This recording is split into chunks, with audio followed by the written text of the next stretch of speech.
The convoy rolled through the dusty Afghan valley like a steel snake, its armor plating catching the harsh morning sun. Inside the third vehicle, Staff Sergeant Maria Santos gripped her rifle and watched the rocky hills through bulletproof glass. The locals called this route Death's Highway, but the soldiers had their own name for it, Tuesday. Maria had been driving supply runs for 8 months now. Every other day, she hauled ammunition, food, medical supplies, and mail between forward operating base Chapman and the smaller outposts scattered across Kiener province. The job wasn't glamorous. While infantry soldiers kicked down doors and special forces hunted high-value targets, Maria moved boxes and crates. Her fellow soldiers had nicknamed her Cargo Girl, and she learned to wear the title without showing how much it stung. At 24, Maria had joined the Army to prove something to herself and everyone back home in East Los Angeles. Growing up, she'd watched her neighborhood spiral into gang violence and drug addiction. Her older brother Miguel had been shot dead at 17, caught in crossfire that had nothing to do with him. Her mother worked 3 jobs just to keep food on the table. When a recruiter came to her high school, Maria saw a way out and a way up. Basic training had been tough, but Maria thrived under pressure. She scored expert marksman with both rifle and pistol, excelled in vehicle maintenance, and never complained about the hardest assignments. Her drill sergeants noticed her potential and recommended her for advanced combat training. But when it came time for assignments, the Army needed drivers more than trigger pullers. So Maria became Cargo Girl, hauling supplies while dreaming of something more. The radio crackled in her headset. Convoy Alpha 7, this is Overwatch. Eyes on possible IED placement. Grid coordinates follow. The voice belonged to Staff Sergeant Jake Morrison, a Marine sniper attached to their base. Morrison had the reputation of being one of the best long-range shooters in the entire theater. Rumor was he'd made impossible shots that saved dozens of lives, picking off insurgents from distances that seemed mythical. Maria had never spoken directly to Morrison, though she'd seen him around the base. He was quiet, focused, and carried himself with the confidence of someone who knew exactly what he was capable of. While other soldiers joked around during downtime, Morrison spent his hours cleaning his rifle, studying maps, or practicing on the range. The infantry guys respected him. The officers trusted him. Even the hardest sergeants spoke carefully around him. "Copy that, Overwatch," replied Lieutenant Peters from the lead vehicle. All units reduced speed and maintained visual contact with surroundings. The convoy slowed as it approached a narrow section of road where the hills pressed close on both sides. This was exactly the kind of terrain insurgents loved for ambushes. Maria checked her rifle again and scanned the ridge lines through her window. Something felt wrong, but she couldn't pinpoint what. Movement on the eastern ridge. Morrison's voice cut through the radio chatter. Multiple contacts. Looks like they're setting up for something. Maria's heart rate picked up. She'd been through ambushes before, but they never got easier. The waiting was always the worst part, knowing that in seconds the world might explode into chaos and violence. "All units, be advised we have confirmed enemy activity," Lieutenant Peters announced. "Stay sharp and be ready to move fast if things get hot." Through her window, Maria caught a glimpse of something metallic glinting on the hillside. For just a moment, sunlight reflected off what looked like a rifle scope or binoculars. Then it was gone, hidden again among the rocks and scrub brush. The radio erupted with Morrison's urgent voice. "Contact. Multiple shooters on both ridges. This is a coordinated ambush." The world exploded. Automatic weapons fire erupted from the hills on both sides of the convoy. Bullets sparked off armor plating and spiderwebbed the reinforced windows. Maria's driver, Corporal Johnson, floored the accelerator while shouting into his radio for immediate backup. "Get us out of here," Maria yelled, though she knew Johnson was already doing everything possible. The convoy was trapped in the kill zone with nowhere to go but forward. An RPG streaked down from the eastern ridge, missing their vehicle by inches and exploding against the road behind them. Shrapnel rattled against their rear armor like deadly hail. Through the chaos, Maria could hear Lieutenant Peters coordinating return fire from the lead vehicle. Overwatch, we need immediate fire support. Peters called out over the radio. Morrison's response was calm despite the violence around them. I've got eyes on 6 shooters, Eastern Ridge. Engaging now. Even through the armored vehicle and the noise of battle, Maria heard Morrison's rifle. It had a distinctive, deep crack that cut through the chatter of automatic weapons. She watched through her window as one of the muzzle flashes on the Eastern Ridge suddenly went silent. That's one down, Morrison reported. Shifting to target 2. Another shot, another enemy fighter eliminated. Maria found herself counting Morrison's shots and watching their effects on the ambush. Each time his rifle spoke, the enemy fire decreased noticeably. But the insurgents weren't giving up. More fighters appeared on the Western Ridge, and Maria realized they were facing a much larger force than anyone had anticipated. This wasn't just an ambush. It was a coordinated attack designed to destroy the entire convoy. We've got more contacts coming from the south. Morrison's voice carried a note of concern. This is bigger than we thought. You need to get those vehicles moving now. The lead vehicle had taken heavy damage and was smoking. Through her radio, Maria could hear Lieutenant Peters calling for a medic. Corporal Johnson was trying to maneuver around the damaged vehicle when their own truck shuddered under impact. We're hit, Johnson shouted. Engines running rough. Maria looked back and saw smoke beginning to pour from under their hood. They were losing power fast, and the convoy was grinding to a halt in the worst possible place. All vehicles, this is Overwatch. Morrison's voice cut through the panic. I'm seeing movement for a larger attack. They've got reinforcements coming from multiple directions. This was planned. Through her window, Maria spotted something that made her blood run cold. On a ridge about 800 meters away, she saw the distinctive shape of a heavy machine gun being set up. Once that weapon was operational, it could tear through their armor like paper. Overwatch, heavy machine gun position on Hill 247, she called in her radio, surprised by how steady her own voice sounded. I see it, Morrison replied. That's a tough shot from this angle, but I'm working on it.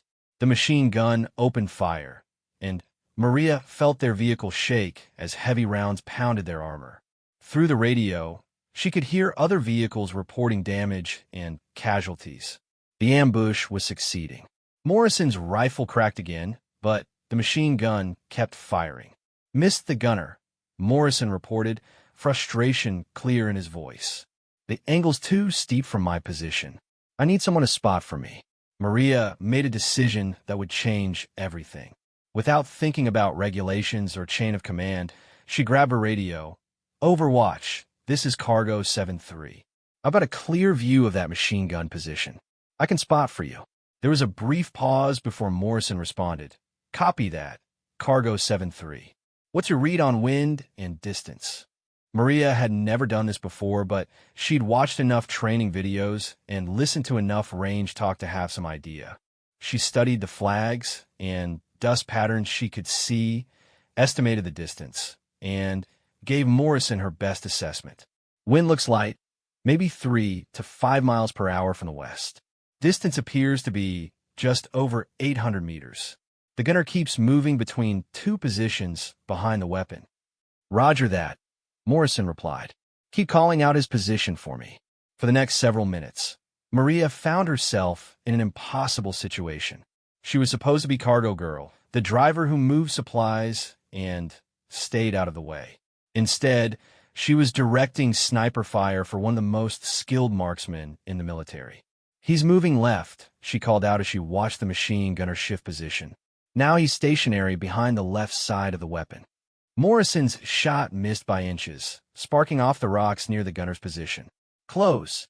He's moving right now, trying to get a better angle on our convoy. Another shot, another near miss. The machine gunner was proving to be a difficult target, constantly moving and using the terrain to his advantage. Overwatch, he's got a pattern, Maria realized as she watched. He fires for about 10 seconds, then moves to the other position, fires again, then moves back. When he moves, he's exposed for about 3 seconds. Copy that. Tell me when he starts moving. Maria watched and waited, her heart pounding as she realized that dozens of lives might depend on her timing. The machine gun opened fire again, raking their convoy with devastating accuracy. "He's moving now." Morrison's rifle cracked, and through her binoculars, Maria saw the insurgent gunner spin and fall. The heavy machine gun went silent. Target eliminated, Morrison confirmed. Outstanding spotting, Cargo 7-3. But the battle wasn't over. Even without the heavy machine gun, the insurgents still had the convoy pinned down with rifle and RPG fire. Maria could see that their vehicle was losing more power, and she knew they'd be completely immobilized soon. "All units, this is Overwatch." Morrison's voice carried new urgency. "I'm tracking a large group of fighters moving to surround your position. You need to break contact and move immediately." Lieutenant Peters came back on the radio. "Negative, Overwatch. Lead vehicle is immobilized, and we have wounded. We can't abandon our people. Then we hold here and wait for reinforcements," Morrison replied. "I'll do what I can to keep them off you."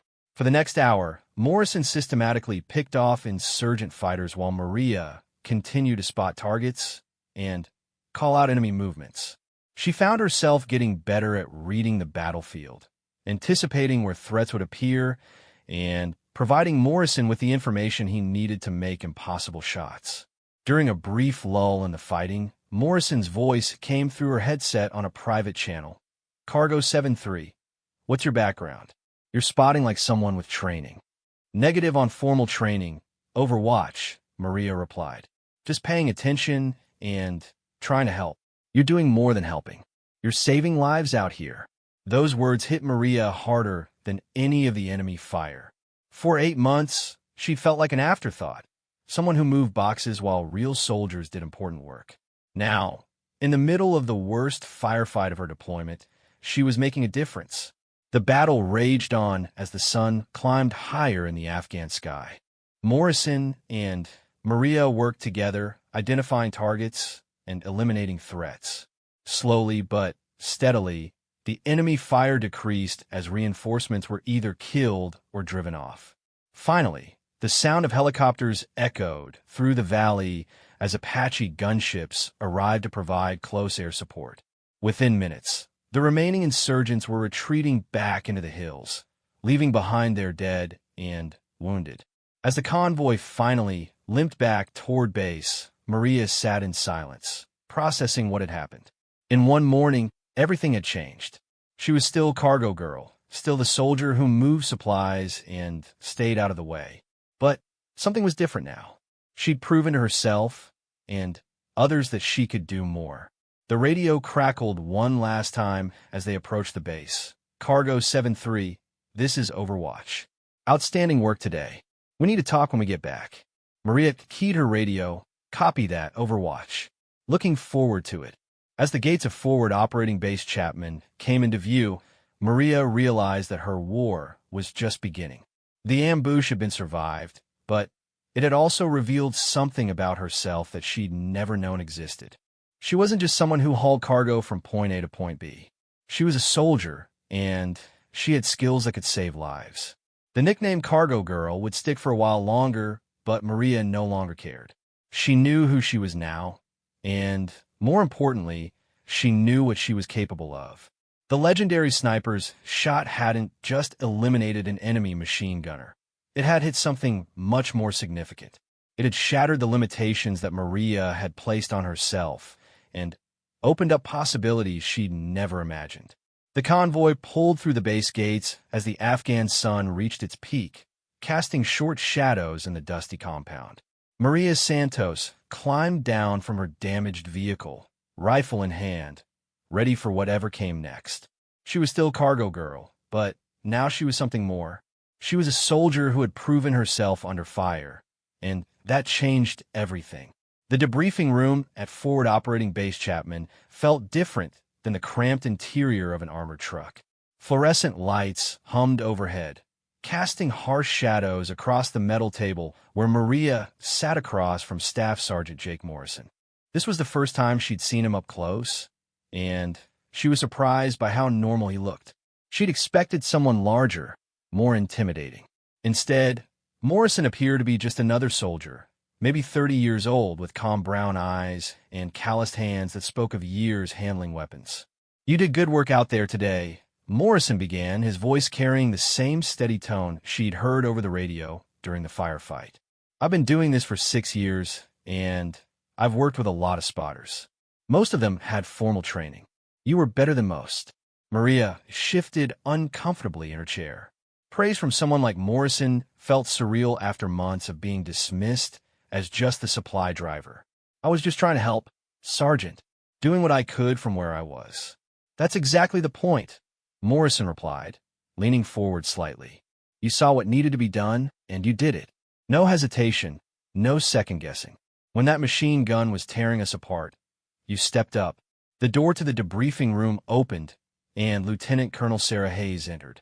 Hayes commanded the entire forward operating base and had a reputation for being both brilliant and demanding. Maria had never spoken with her directly, but every soldier on base knew her by sight and reputation. Staff Sergeant Morrison, Sergeant Santos. Hayes nodded to both of them before taking a seat. "I've been reviewing the after-action reports from today's engagement. Sergeant Santos, your performance was unexpected." Maria wasn't sure if that was a compliment or criticism. "Ma'am, I just did what seemed necessary at the time." "What seemed necessary?" Hayes repeated, consulting a tablet in front of her. "You provided precision spotting for complex long-range shots under enemy fire, helping eliminate 7 confirmed enemy combatants, including a heavy weapons operator. You did this with no formal training in forward observation or target designation." "Yes, ma'am. I mean, no, ma'am. No formal training." Hayes studied Maria for a long moment. "Tell me about your background, Sergeant. What did you do before the Army?" "I worked in my uncle's auto repair shop in East LA, ma'am. Learned to fix engines, transmissions, electrical systems. Also helped my mother with bookkeeping for her cleaning business." "And your military training?" "Basic training, advanced individual training for motor transport operations, some additional vehicle maintenance courses. Expert marksman qualification with rifle and pistol." Morrison spoke up. "Ma'am, with respect, Sergeant Santos demonstrated natural ability today that goes beyond basic marksmanship. Her distance estimation was consistently accurate. She read wind conditions better than soldiers I've seen with months of forward observer school. And she kept her composure under heavy fire." Hayes nodded slowly. "That's what I'm trying to understand. Sergeant Santos, how did you know what information to give Staff Sergeant Morrison? How did you know what he needed to make those shots?" Maria thought about the question carefully. "I guess I've always been good at seeing how things work, ma'am. In the auto shop, you learn to diagnose problems by paying attention to details other people miss. You watch how all the parts fit together. During the firefight, I could see the whole battlefield from my position. I watched how the enemy moved, looked for patterns, try to figure out what information would be most useful." "Systems thinking," Hayes murmured, making a note on her tablet. "You approached the battlefield like a mechanical problem to be solved." "I suppose so, ma'am. I try to understand what was happening and figure out how to fix it." Morrison leaned back in his chair. "Ma'am, if I could make a suggestion, Sergeant Santos has raw talent that could be developed. With proper training, she could become an exceptional forward observer or even scout sniper." Maria's heart skipped. Scout sniper was among the most elite positions in the military. It required months of specialized training, physical conditioning that pushed soldiers to their limits, and mental toughness that most people simply didn't possess. Staff Sergeant Morrison, Scout sniper training has a 90% washout rate, Hayes pointed out. "It's one of the most difficult schools in the entire military." "Yes, ma'am, I know. I barely made it through myself. But I think Sergeant Santos has the right combination of skills and mindset. Today proved she can perform under pressure." Hayes turned to Maria. "What do you think, Sergeant? Are you interested in advanced training?" The question hung in the air.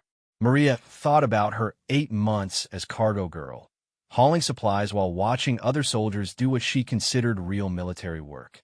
She thought about her brother Miguel, killed in gang violence before he'd had a chance to prove what he could become.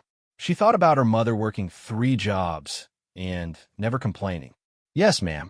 I'd like the opportunity to try. Scout Sniper School isn't just difficult, Sergeant. It's designed to break people. The physical requirements alone eliminate most candidates before they reach the advanced training. Are you prepared for that level of challenge? Ma'am, I grew up in East LA working in an auto shop. I've been crawling under cars since I was 12 years old, lifting heavy parts, working in 100-degree heat. I ran track in high school and kept training after I enlisted. I think I can handle the physical requirements. Morrison smiled slightly. Ma'am, there's something else to consider. Sergeant Santos isn't going to be intimidated by drill instructors or stress positions. She's already proven she can think clearly under fire. That's the hardest part to teach. Hayes closed her tablet and stood up. All right, here's what we're going to do. Sergeant Santos, you'll continue your regular duties for now, but I'm arranging for you to work with Staff Sergeant Morrison during off-duty hours. Consider it unofficial preparation training. If you show continued progress over the next month, I'll submit a request for you to attend Scout Sniper School. Maria felt like she might fall out of her chair. Thank you, ma'am. I won't disappoint you. See that you don't, Hayes replied. Staff Sergeant Morrison, you'll be responsible for evaluating Sergeant Santos' potential. I want honest assessments, not wishful thinking. Understood, Mom. After Hayes left, Morrison turned to Maria with a more serious expression. You need to understand what you just signed up for. Scout Sniper training is going to test every limit you have and then push you past breaking. The instructors will try to make you quit every single day. They'll put you through physical challenges that will make today's firefight seem easy. I understand, Sergeant. No, you don't. Not yet. But you will. Morrison stood and moved toward the door. Meet me at the range tomorrow at 0500. We'll start with basic marksmanship evaluation and work from there. Bring your rifle, all the ammunition you can carry, and any gear you think you might need for extended field training. That night, Maria lay on her bunk staring at the ceiling of her tent. Around her, other soldiers were sleeping, playing video games, or writing emails home. She thought about the events of the day and what it might mean for her future. Corporal Johnson, her usual driver, rolled over on his bunk and looked at her. Hey, Santos, word is you're going to try out for some kind of special training. Maybe, Maria replied. Nothing's certain yet.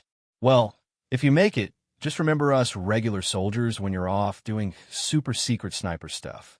Johnson's comment was meant to be friendly, but it highlighted something Maria was starting to understand. If she succeeded in advanced training, she'd be leaving behind the world she'd known for the past 8 months. Cargo Girl would disappear, replaced by someone new. The question was whether she was ready for that kind of change. The next morning, Maria arrived at the firing range before dawn to find Morrison already there, setting up targets at various distances. He brought what looked like enough equipment for a small army.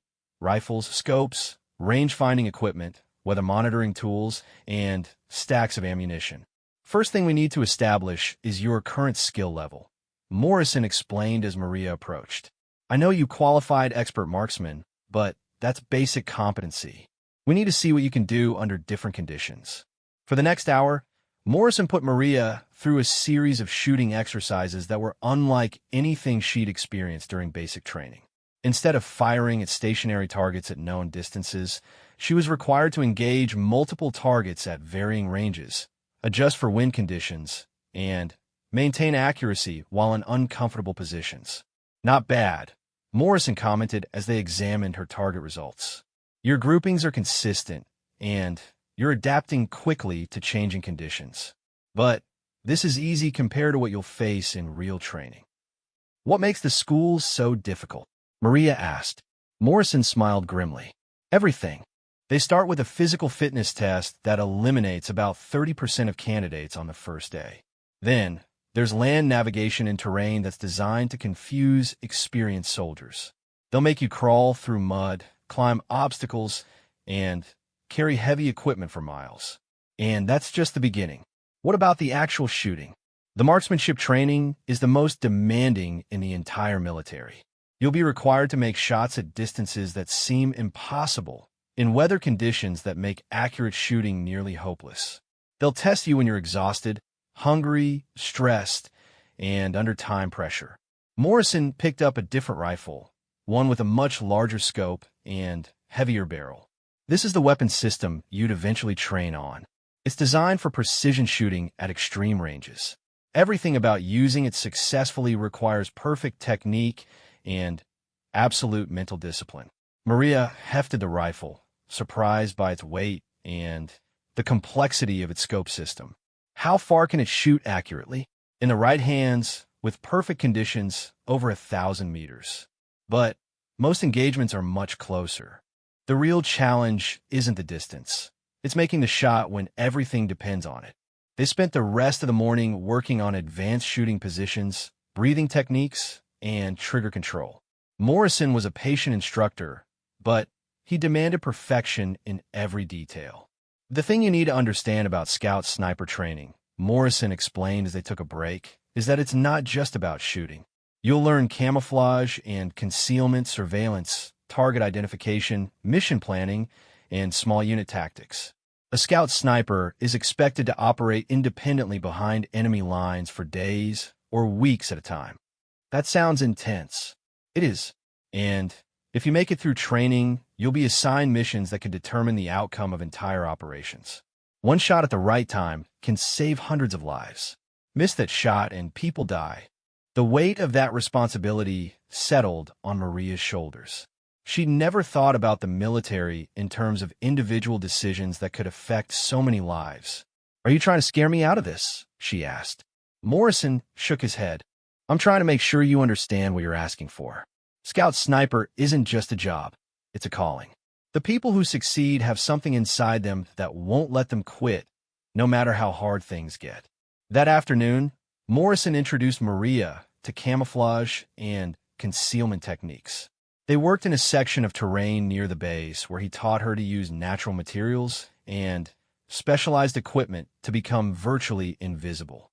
"The enemy can't shoot what they can't see," Morrison explained as he demonstrated how to construct a hide site. But concealment isn't just about not being seen.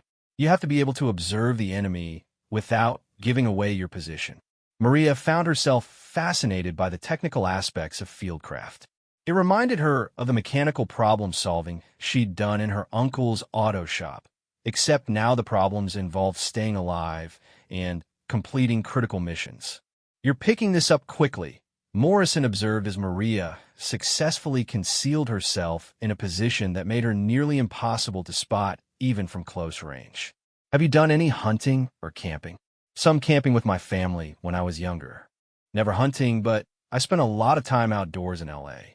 You learn to notice things, to stay aware of your surroundings." "That's good." Street awareness translates well to tactical situations. As the day continued, Morrison introduced more advanced concepts: route planning, surveillance techniques, and basic reconnaissance procedures. Each new skill built on the previous ones, creating a foundation of knowledge that Maria was absorbing eagerly. "Tomorrow we'll work on advanced marksmanship," Morrison announced as they finished for the day. "I want to see how you handle longer-range shots and more complex scenarios." That evening, Maria found herself studying field manuals and technical publications that Morrison had given her. The material was dense and technical, covering everything from ballistic calculations to weather analysis. She read until late into the night, determined to absorb as much information as possible. Over the following weeks, Maria's training with Morrison intensified. Each day brought new challenges and higher standards. She learned to make accurate shots at ranges that had seemed impossible when she'd started. She developed skills in camouflage that allowed her to hide in plain sight. Most importantly, she began to think like a scout sniper, analyzing terrain and situations with a level of detail that surprised even Morrison. "You're ready," Morrison announced one morning after Maria had successfully completed a complex field exercise. "I'm recommending you for Scout Sniper School." Maria felt a mix of excitement and terror. After weeks of preparation, the possibility was becoming reality. "There's one more thing," Morrison added. "Scout Sniper School will change you. The person who comes out the other side won't be the same as the person going in. Make sure you're ready for that. As Maria looked across the Afghan landscape toward the mountains where Scout's sniper school would test every limit she possessed, she thought about how much had already changed since that firefight on Death Highway. Cargo Girl was becoming someone new, someone she'd never imagined she could be. The legendary sniper's shot had done more than eliminate an enemy machine gunner. It had revealed possibilities that Maria was finally ready to pursue, regardless of how difficult the journey might become. The bus that carried Maria to the United States Army Sniper School at Fort Benning, Georgia, was filled with soldiers who looked like they'd been carved from stone. 24 men and 3 women, all volunteering for one of the most demanding courses the military offered. Maria studied their faces during the long ride, noting the quiet confidence that seemed to radiate from each candidate. She'd spent her final weeks in Afghanistan preparing mentally and physically for this moment. Morrison had pushed her through training scenarios that tested every skill she developed, and Lieutenant Colonel Hayes had provided additional resources to ensure she'd have the best possible chance of success. But sitting on that bus, surrounded by soldiers who'd been preparing for Scout Sniper School their entire careers, Maria felt the weight of uncertainty. The soldier sitting next to her introduced himself as Sergeant David Kim, an infantryman from the 82nd Airborne Division. "First time at sniper school?" he asked, noting Maria's nervous energy. "Yeah, you." "Second time. Didn't make it through the first time around. Got dropped during stalking phase for poor concealment." Kim's admission was matter of fact, without embarrassment. "What's your background?" "Motor transport," Maria replied, watching Kim's eyebrows rise slightly. "Motor transport? That's unusual. Most people here are infantry, rangers, special forces. How'd you end up getting a slot?" Maria gave him a brief summary of the firefight that had changed everything. Kim listened with growing interest, nodding as she described working with Morrison to eliminate enemy targets. "Jake Morrison recommended you? That guy's a legend. If he thinks you can make it through this program, you probably can." The bus pulled through the gates of Fort Benning as the sun was setting, casting long shadows across the sprawling military installation.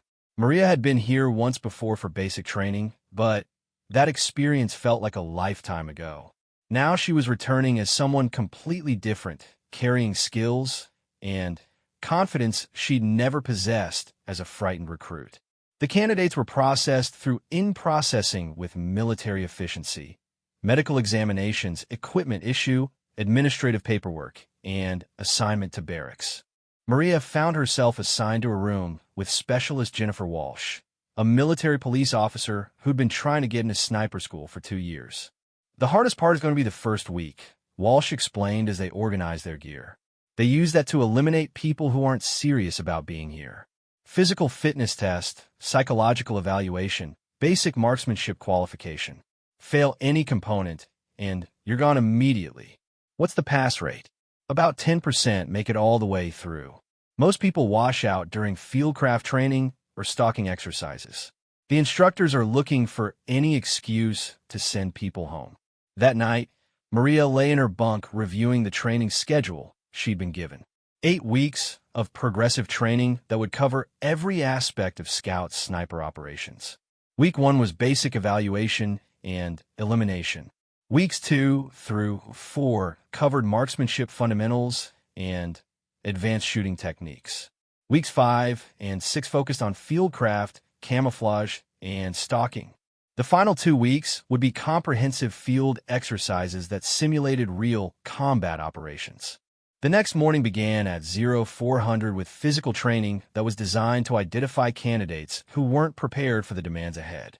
Maria had been running and doing strength training consistently since Morrison had started preparing her, but the PT test still pushed her to her limits. "Move it, move it, move it!" Sergeant First Class Rodriguez, the senior instructor, shouted as candidates struggled through an obstacle course that seemed designed by someone who hated the human body. "If you can't handle this, you sure as hell can't handle crawling through mud for 8 hours to get into position." Maria finished the course within the required time, but just barely. Around her, she could see other candidates who were clearly struggling. By the end of the first day, 3 soldiers had voluntarily withdrawn from the program. The psychological evaluation was conducted by Captain Michelle Foster, a psychologist who specialized in selecting personnel for high-stress positions. Maria sat across from her in a sterile office, answering questions about her background, motivations, and mental resilience. "Tell me about a time when you failed at something important," Foster asked, studying Maria's responses carefully. "In high school, I failed my first attempt at the SATs. I'd studied hard, but I got overwhelmed during the test and couldn't focus. I retook them 6 months later and scored much higher." What did you learn from that experience? That preparation isn't just about knowledge. You have to prepare mentally for pressure situations. You have to practice performing when things aren't going well. Foster made notes and continued with questions about family background, personal relationships, and career goals. The session lasted 2 hours and covered topics Maria hadn't expected. "Why do you want to be a scout sniper, Sergeant Santos?" "I want to be the best soldier I can be, ma'am. I've discovered I have skills that could save lives, and I want to develop those skills to their fullest potential. And if you don't make it through this training, then I'll go back to my transportation unit and be the best motor transport soldier I can be. But I'll know I tried." The basic marksmanship evaluation took place on ranges that were more sophisticated than anything Maria had ever seen. Targets at distances from 100 to 800 meters, electronic scoring systems that recorded every shot, and environmental conditions that changed throughout the day to test adaptability. Sergeant First Class Martinez, the chief marksmanship instructor, watched Maria's shooting with the critical eye of someone who'd seen thousands of soldiers attempt to master precision shooting. "Your fundamentals are solid," Martinez observed after Maria completed a string of shots at 600 meters. "Breathing, trigger control, follow through. But you're still thinking too much about the mechanics. Precision shooting becomes instinctive when you develop it properly." "How do I get to that point, Sergeant?" "Practice until conscious thought becomes unconscious competence. And accept that some days you'll shoot better than others. The mark of a true sniper is maintaining high standards even when conditions aren't perfect." Maria spent hours on the range each day, working to internalize the techniques that would allow her to make accurate shots under any conditions. The other candidates were equally dedicated, and she began to understand the level of commitment required to succeed in this environment. "The competition here isn't really between candidates," Kim explained one evening as they cleaned their rifles. "It's between each person and the standard. The instructors don't care if everyone passes or everyone fails. They only care about maintaining the standards." 3 more candidates had been eliminated by the end of the first week, leaving 18 soldiers to continue with advanced training. Maria had passed every evaluation, but she knew the real challenges were still ahead. Week 2 introduced long-range marksmanship that tested the limits of human capability. Shots at 1,000 meters and beyond, requiring precise calculation of environmental factors and perfect execution of shooting fundamentals. "At these distances, everything matters," Sergeant Martinez explained during a classroom session on external ballistics. "Wind speed and direction, air temperature, humidity, altitude, even the rotation of the Earth affect your bullet's trajectory." Maria found herself fascinated by the mathematical precision required for extreme long-range shooting. It reminded her of the diagnostic work she'd done in automotive repair, where small details could determine whether a complex system functioned properly. The fieldcraft training that began in week 3 was unlike anything Maria had experienced. Students learned to move through terrain without being detected, construct hide sites that were virtually invisible, and observe targets for hours without giving away their positions. "Concealment is about more than wearing camouflage," Staff Sergeant Williams explained during a practical exercise. "It's about understanding how human vision works and using that knowledge to avoid detection." Maria discovered that her automotive background was surprisingly useful for fieldcraft. Years of crawling under vehicles and working in confined spaces had prepared her for the physical discomfort of remaining motionless for extended periods. During stalking exercises, students were required to approach within 200 meters of instructors who were actively looking for them, take a precision shot, and then withdraw without being detected. These exercises eliminated more candidates than any other portion of the training. Stalking is where we separate the snipers from the marksmen, Sergeant Williams announced before their first graded stalk. Anyone can learn to shoot accurately from a bench rest. Snipers can make that shot after crawling through swamp for 6 hours. Maria's first stalking attempt was a disaster. She was detected by the instructors within minutes of beginning her approach, eliminated for poor camouflage and inadequate route selection. That night, she studied terrain maps and practiced concealment techniques until her roommate Walsh told her to get some sleep. Her second attempt went better. Maria managed to get within 300 meters of the instructors before being spotted, an improvement but still not passing. She was beginning to understand why the washout rate was so high. "Don't get discouraged," Kim told her after her third unsuccessful stalk. "I failed this phase completely the first time I tried the course. It takes time to develop the mindset." "What mindset?" "You have to become part of the terrain. Stop thinking like a person moving through the environment and start thinking like a natural feature that belongs there." Maria's breakthrough came during her fourth stalking attempt. Instead of focusing on moving quickly or following the most direct route, she studied the terrain carefully and planned an approach that used every available piece of concealment. She moved slowly, stopping frequently to observe the instructors and adjust her route based on their behavior.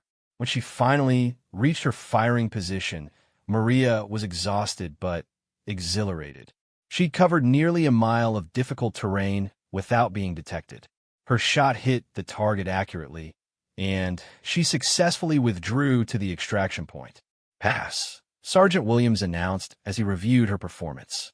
"Good route selection, proper use of concealment, accurate shot. That's what we're looking for." By the end of week 6, only 11 candidates remained. The field exercises that constituted the final 2 weeks of training were designed to simulate real combat operations, combining all the skills students had learned into comprehensive scenarios. Maria found herself working with Sergeant Kim and 2 other candidates on a mission that required them to infiltrate enemy territory, conduct surveillance on a target facility, and eliminate a high-value individual. The exercise lasted 4 days and tested every skill they developed. "This is it," Kim whispered as they prepared for their final approach to the target. "Everything we've learned comes down to this." The mission required Maria to take a shot at nearly 900 meters while her teammates provided security and surveillance. As she settled into her firing position, Maria thought about the journey that had brought her to this moment. Cargo Girl had disappeared completely, replaced by someone she was still getting to know. Through her scope, she could see the target moving through the exercise area. Maria calculated wind speed, checked her range estimation, and controlled her breathing as she had been taught. When the target moved into the optimal position, she squeezed the trigger with the smooth, consistent pressure that had become second nature. The shot was perfect, hitting the target's center mass at a distance that would have seemed impossible 8 months earlier. Her teammates confirmed the hit and began their withdrawal to the extraction point. As they moved through the darkness towards safety, Maria realized that she'd found something she'd been looking for without knowing it. The scared girl from East LA who'd joined the army to escape her circumstances was gone. In her place was a soldier with skills that could make a difference in the world. The graduation ceremony for the United States Army Sniper School was attended by family members, unit commanders, and distinguished guests. Of the 27 soldiers who'd begun the course, only 9 had completed all requirements and earned the right to wear the coveted Scout Sniper badge. As Maria stood in formation with her classmates, she thought about Morrison and the firefight that had started this journey. A legendary sniper shot had revealed possibilities she'd never imagined, and her own shots had proven she could meet the highest standards the military had to offer. Lieutenant Colonel Hayes had traveled from Afghanistan to attend the graduation, and she approached Maria after the ceremony. "Congratulations, Sergeant Santos. I hear you distinguished yourself during training." "Thank you, ma'am. I had good preparation." Staff Sergeant Morrison sends his regards. He's recommended you for assignment to a special operations unit that's being formed for deployment to Afghanistan. Are you interested? Maria looked at the scout sniper badge on her uniform, a symbol of capabilities she'd worked harder than she'd ever imagined possible to develop. Yes, ma'am. I'm very interested. The journey from cargo girl to graduate sniper had been more difficult than anything she'd previously experienced. But as Maria prepared for her next assignment, she understood that this was just the beginning. She discovered who she could become when she refused to accept limitations, and that knowledge would carry her through whatever challenges lay ahead. The helicopter carrying Maria back to Afghanistan banked sharply as it approached forward operating base Chapman, giving her a view of terrain that looked both familiar and completely different. 6 months ago, she'd seen these same mountains and valleys through the bulletproof windows of a supply truck. Now, she was returning as a graduate of Scout Sniper School, assigned to a newly formed special operations team tasked with the most dangerous missions in the theater. Sitting across from her in the helicopter was Captain James Reed, the officer who would command her new unit. Reed was a West Point graduate with multiple combat deployments and a reputation for getting difficult jobs done. He'd personally requested Maria for his team based on Morrison's recommendation and her performance at sniper school. Your first assignment is going to be challenging, Reed explained over the noise of the helicopter rotors. We're tasked with eliminating a high-value target who's been coordinating attacks against coalition forces throughout the region. Intelligence indicates he's hiding in a compound that's heavily defended and located in terrain that makes conventional assault nearly impossible. Maria studied the mission briefing materials Reed handed her. The target was Ahmad Rashid, a Taliban commander responsible for orchestrating the ambush she'd survived 8 months earlier. The intelligence photographs showed a compound built into a mountainside, surrounded by defensive positions and escape routes. How large is the team? Maria asked. 4 operators initially. Myself, you, Staff Sergeant Morrison, and Sergeant Patterson from Delta Force. We'll be supported by drone surveillance and quick reaction forces, but the primary mission will be conducted by our small team. The helicopter touched down at Chapman, and Maria was struck by how different the base felt now that she was returning as a trained sniper. Soldiers who'd previously seen her as just another supply driver now looked at her with the respect accorded to special operations personnel.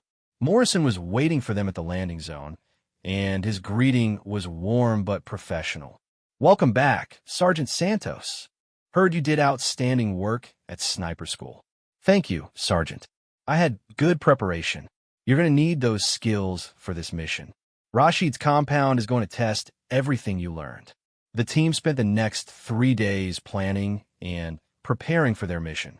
Maria found herself working with equipment that was more advanced than anything she'd used during training.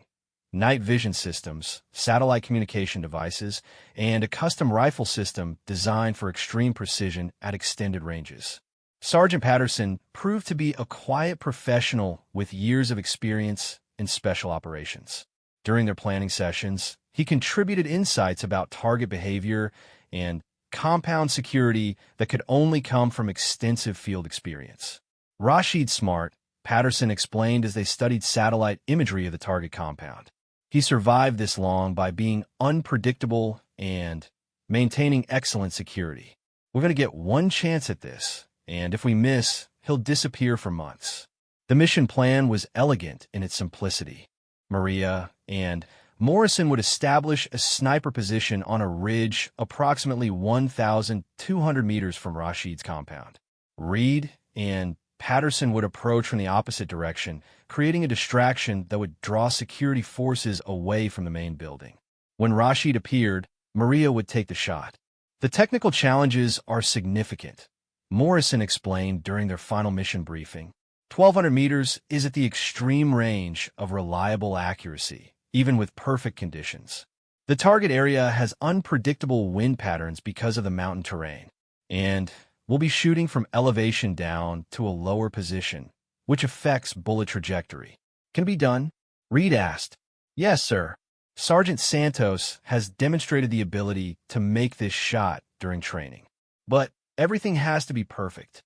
The team departed Chapman before dawn on a moonless night, traveling in a specially modified vehicle that could navigate mountain terrain silently. They reached their insertion point without incident and began the long hike to their objective area. Maria carried approximately 60 pounds of equipment, including her rifle system, ammunition, observation devices, and survival gear. The load was heavy, but months of training had prepared her for extended operations under difficult conditions. The sniper position Morrison had selected was a natural hide site among rocks and scrub vegetation that provided excellent concealment while offering a clear view of the target compound. Maria and Morrison spent several hours preparing the position, ensuring they could remain undetected for the extended period the mission might require. "Remember, we might be here for 12 hours or more," Morrison whispered as they settled into position. "Rashid doesn't follow predictable schedules. We wait until he appears, no matter how long it takes." Through her scope, Maria could see the compound clearly. The intelligence photographs had been accurate. It was built into the mountainside with multiple defensive positions and limited approaches. She could count at least 8 armed guards visible at various points around the perimeter. Reed and Patterson began their approach from the opposite direction, using radio communication to coordinate their movements with the sniper team.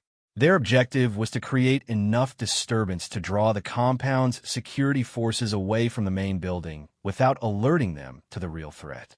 "Alpha team in position," Reed's voice came through Maria's earpiece. "Beginning Phase 1.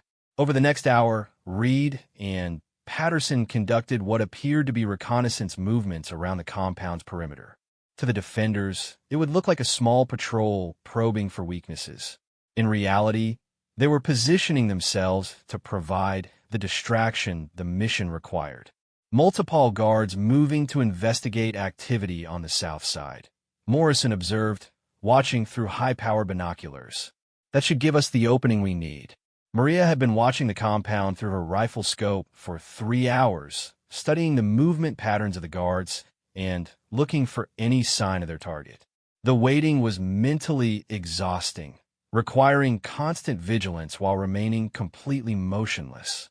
"Movement in the main building," Morrison whispered. "Someone's coming out." Through her scope, Maria could see a figure emerging from the compound's primary structure. The man was wearing traditional Afghan clothing and appeared to be giving instructions to several guards. "Can you confirm identity?" Morrison asked quietly. Maria studied the figure through her scope, comparing his appearance to the intelligence photographs they'd reviewed. The distance made positive identification challenging, but several distinctive features matched their target profile. "Possible positive identification," Maria reported. "Subject matches height, build, and clothing description for primary target." "Reed, we have possible target identification," Morrison relayed over the radio. "Copy that. Stand by." The figure moved across an open area between buildings, presenting Maria with a clear shot opportunity. She adjusted her scope for the extreme range and calculated environmental factors. Wind speed approximately 8 miles per hour from the northeast, temperature around 60 degrees, shooting from elevated position to lower ground. "I have a clear shot," Maria reported, her crosshairs centered on the target. "Wait for confirmation," Morrison replied. Reed's voice came through their earpieces.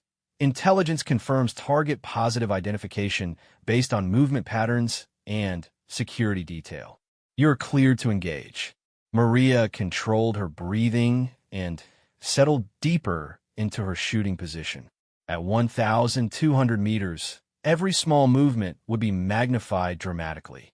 Her trigger finger found the precise pressure point she'd practiced thousands of times. The shot felt perfect as it left the rifle. Maria watched through her scope as the bullet traveled across the mountain valley, covering the distance in just over a second. The target dropped immediately, and she could see guards rushing toward the location. "Target down," Morrison confirmed. "Excellent shot. Beginning withdrawal." Reed's voice crackled through the radio. "All units move to extraction point Alpha." The team's extraction went smoothly, with helicopter pickup at a predetermined location several kilometers from the target area.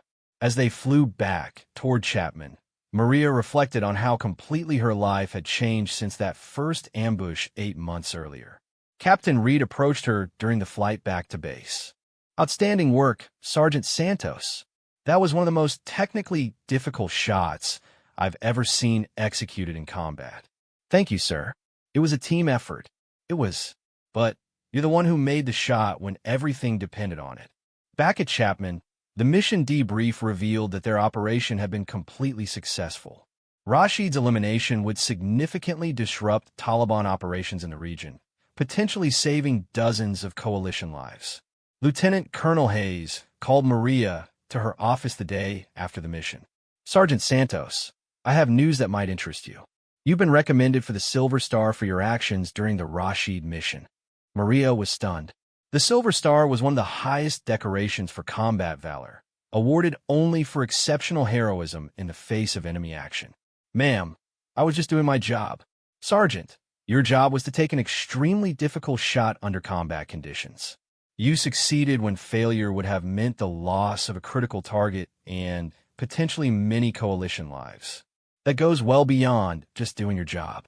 Hayes continued, "There's something else. Your performance has attracted attention at the highest levels. You're being offered an opportunity to attend additional specialized training and join a Tier 1 Special Operations unit." "What kind of specialized training, ma'am?" "Advanced reconnaissance and surveillance, advanced sniper tactics, unconventional warfare. Training that would qualify you for the most sensitive missions the military conducts." Maria thought about the offer carefully. The opportunity to join the most elite units in the military was something she'd never imagined possible when she'd been driving supply trucks and carrying the nickname Cargo Girl. "What about my current unit, ma'am?" "Captain Reed's team." Reed's team was a temporary formation for specific operations. Those operations have been completed successfully. If you accept this opportunity, you'll be moving to an entirely different level of military operations. That evening, Maria walked around the base perimeter, looking out at the Afghan mountains where she'd proven herself as a soldier and discovered capabilities she'd never known she possessed. In 8 months, she transformed from a supply driver into one of the military's most skilled practitioners of precision warfare. Morrison found her there as the sun was setting behind the mountain peaks. "Heard about the training opportunity," he said, joining her at the perimeter fence. "Word travels fast." "It should. That kind of offer doesn't come around often." "You've earned it." Maria turned to look at Morrison, the soldier whose recommendation had started her journey toward becoming someone she'd never imagined she could be. "When you first suggested I try for sniper school, did you think I'd make it this far?" Morrison smiled. "I thought you had potential, but what you've accomplished goes beyond what I expected. You've become one of the best snipers I've ever worked with. I had a good teacher. You had good instincts and the determination to develop them. That's not something anyone can teach." The next morning, Maria gave Hayes her answer about the specialized training opportunity. 3 weeks later, she was on another airplane, heading to a classified location for training that would prepare her for missions she couldn't discuss with anyone who didn't have the highest levels of security clearance. As the plane climbed into the sky above Afghanistan, Maria thought about the ambush on Death's Highway that had changed everything. At the time, she'd been Cargo Girl, a supply driver who hauled boxes and stayed out of the way while real soldiers did important work. The legendary sniper shot that eliminated the enemy machine gunner that day had revealed something Maria had never suspected about herself. She had the ability to perform under pressure, to make critical decisions when lives were at stake, and to develop skills that could make a difference in the world's most dangerous situations. But more than that, the shot had shattered the limitations she'd placed on her own potential. She'd stopped seeing herself as someone who moved supplies and started understanding that she could become whoever she was willing to work to become. Looking back now, Maria realized that Morrison's shot hadn't just saved the convoy that day. It had revealed the person she'd been all along, but had never had the opportunity to discover. Cargo Girl had been a role she'd played, not an identity that defined her limits. As the airplane carried her toward her next challenge, Staff Sergeant Maria Santos, recipient of the Silver Star and graduate of the most demanding training the military offered, understood that her journey was far from over.